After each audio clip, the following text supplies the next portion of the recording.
Rendons-nous à Morlaix. Non loin du célèbre viaduc ferroviaire du centre historique de la ville, la Maison du Peuple a été le témoin de près d'un siècle de vie syndicale, politique et sociale marlésienne. Installée dans des bâtiments datant du milieu du 19e siècle, elle s'élève sur plusieurs niveaux.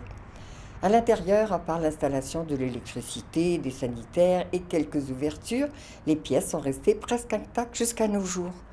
Des travaux de rénovation de la façade viennent d'être réalisés en 2014.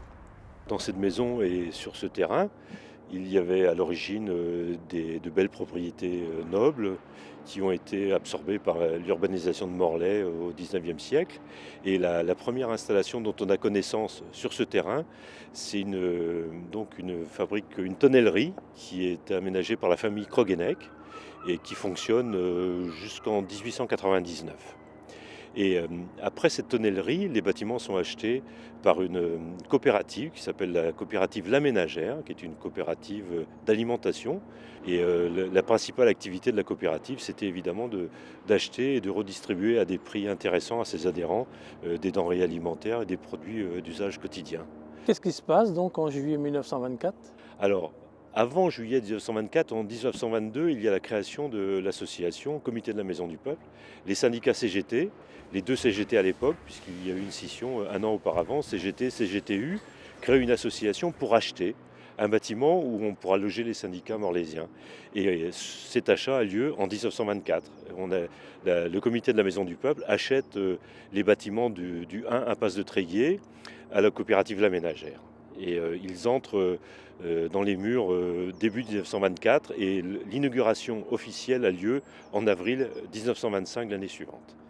On peut donc dire que depuis 1925, les bâtiments n'ont pas changé et que la CGT est toujours propriétaire de ces bâtiments. Alors la CGT est propriétaire par le biais d'une association, indirectement, c'est l'association Maison du Peuple qui est propriétaire, mais elle l'est effectivement sans interruption depuis 90 ans et l'activité syndicale dans ces bâtiments n'a jamais cessé. Et l'ensemble des bâtiments n'a pas bougé. Et l'ensemble des bâtiments est resté globalement dans son état d'origine, avec évidemment quelques travaux de modernisation, mais la disposition, la structure, les anciennes installations artisanales, le monte-charge, le hangar transformé en salle des fêtes au milieu des années 20 sont restés dans leur état. En 1936 et jusqu'en 1940, la Maison du Peuple de Morlaix accueille les réfugiés de la guerre d'Espagne. Parmi les enfants accueillis, un certain Francisco Ramadeda Cuervo sera élève à l'école de Traudoustin. Il deviendra le grand couturier Paco Rabanne. Une exposition sur cette période y est maintenant consacrée. Elle devait être présentée d'abord en 2012 et comme elle n'était pas prête, c'est en 2013 qu'elle a été présentée. Nous avons eu la chance et l'honneur, lors de l'inauguration, de recevoir la visite de Paco Rabanne, qui a été réfugié espagnol à Morlaix quand il était enfant et qui a apprécié beaucoup cette exposition qui lui a rappelé pas mal de souvenirs de jeunesse. Est-ce qu'on a une idée du nombre de réfugiés qui ont circulé dans le Finistère? Oh, plusieurs milliers. Mais un certain nombre ont fait souche ici. Un certain nombre ont fait souche dans la région de Morlaix, à Plougasnou il y en a, mais un petit peu partout. Et nous sommes en relation avec certains.